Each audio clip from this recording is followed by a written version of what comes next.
ఇప్పుడు మనం వెళ్తున్నాం నల్లమల్ల అడవిలో ఉండే లోడి మల్లయ్య టెంపుల్కి. ఈ టెంపుల్ స్పెషల్ ఏంటి అంటే ఇయర్లో 1 డే మాత్రమే ఓపెన్ చేసి ఉంటుంది. అది తొలి ఏకాదశి రోజు. ఫుల్ దినాలు అడవిలో జంతువులు ఉండాలా మనుషులు ఉండాలా నాకు అర్థమవుతుంది. అవి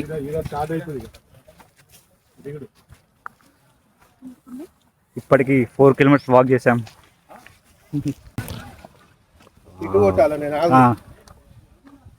రవి జంతువులు ఉంటాయి జాగ్రత్త.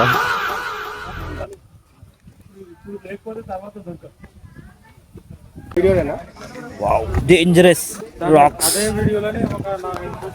ఆగండి మీరు ఆగండి. అమ్మో కథ వేరుంది ట్రిక్కింగ్ ఏది మీరు బావయ్యా అంత ఉత్తుత్తే ఉన్నది మొత్తం. ఇంకా దిగుడు మనతో కాదు ఇదంతా. మెల్లగన్నా అంతే అంటావా?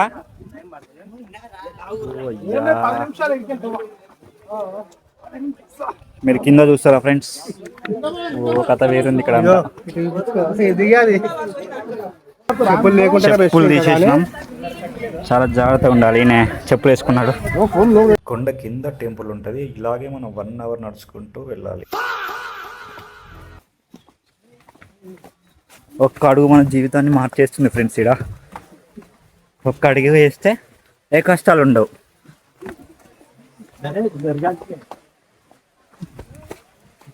కిందికి కాదు మనం పైకి వెళ్ళిపోతాం ఫ్రెండ్స్. లిఫ్ట్, ఎక్స్ప్రెస్ లిఫ్ట్ అంటారు దాన్ని. అడుగు కింద వేస్తే మనం పైకి వెళ్ళిపోతాం. ఏమంటారు రవి? రవికి ఇవన్నీ బాగా తెలుసు, ఆయన ఎక్స్పీరియన్స్ క్యాండిడేట్. ఆయనకి ఇది పార్క్ మనకు జంగల్. చూసారు కదండి, మనుషులను ఇట్లా రాణిస్తే ఇట్లా జంతువులు చచ్చిపోతాయి. అందుకే అడవిలకు మనుషులు రావద్దు, అనిమల్స్ని బ్రతికిద్దాం.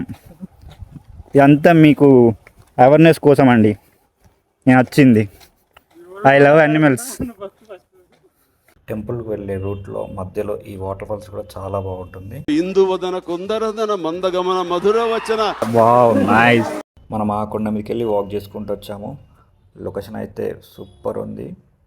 టెంపుల్ వచ్చేసి కింద ఉంటుందట. ఇప్పుడు కనబడుతుంది కదా కింద, అక్కడికి వెళ్ళాలి మనం వాక్ చేసుకుంటూ. కొండ దిగేసి వెళ్ళాలి మనం. ఇప్పుడు ఇక్కడ చికిరి చెప్పేద్దాం అనుకున్నా, మనతో కాదని ఇలా కట్టుతో చిన్న స్టిల్ ఇచ్చా. 1 అవర్ నడిచి ఫుల్ పెయిన్ వచ్చేసినాయి కాళ్ళు అయితే. స్టార్టింగ్లో ఒక వాటర్ ఫాల్స్ కనబడింది కదా, అదే ఇది. ఫ్లోట్ అవ్వకుండా కింది వరకు వచ్చేస్తుంది టెంపుల్ దాకా. ఇయర్ మొత్తంలో 1 డేనే కదా మనకి ఓపెన్ ఉండేది టెంపుల్. క్రౌడ్ మొత్తం ఫుల్గా ఉన్నారు. వ్యూ చూడండి, సూపర్ ఉంది కదా. యాక్చువల్లీ వాటర్ కొంచెం తక్కువ ఉన్నాయి, వాటర్ ఫుల్గా వస్తే ఇంకా బాగుంటుంది. చేసింది ఇప్పుడు ఇక్కడ టెంపుల్ చూడడానికి అక్కడ ఉంది కదా ఫ్రెండ్స్, అదే టెంపుల్. లోపల చాలా క్రౌడ్ ఉండడంతో అయితే మనం వెళ్ళట్లేదు. మనకు వేరే ప్లాన్ ఉంది కాబట్టి శ్రీశైలం వెళ్ళాలి కాబట్టి.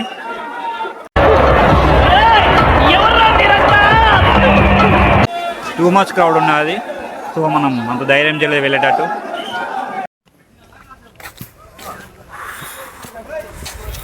అయిపోయిందా ట్రెక్కింగ్? ఎట్లా అనిపించింది రవి ఎక్కి దిగితే? Thrilling adventure, mind blowing. ఎవరన్నా రావచ్చు ఇక్కడికి? రావచ్చు, కానీ చిన్న పిల్లలు, ఆంటీస్, అంకుల్స్, ముసలి వాళ్ళు నాట్ అలౌడ్. కొంచెం బాడీ కంట్రోల్ గట్టిగా ఉన్న వాళ్ళు అయితే వచ్చి ఇక్కడ ఎంజాయ్ చేయనీకి, ట్రిక్ చేయనీకి ఉంటుంది, లేకపోతే అవుట్. ఫైనల్లీ రోడ్డు మీదకి వచ్చినాం. ఈ లొకేషన్ మీకు కింద పెడతా, మీరు అంత సచిన రాకండి, ఎందుకంటే అత్తరు కాబట్టి. ఏమంటావు బ్రో? ఇట్టాడు కదా అవుద్దని అన్నిసార్లు అడిగారు, ఎక్కడికి వెళ్తున్నావు అని. మీకు అసలు ఏం రైట్స్ ఉన్నాయండి మమ్మల్ని ఇక్కడికి తీసుకొచ్చి సంపడానికి? ఇంత టాలెంటెడ్ ఉన్నావు. బాయ్.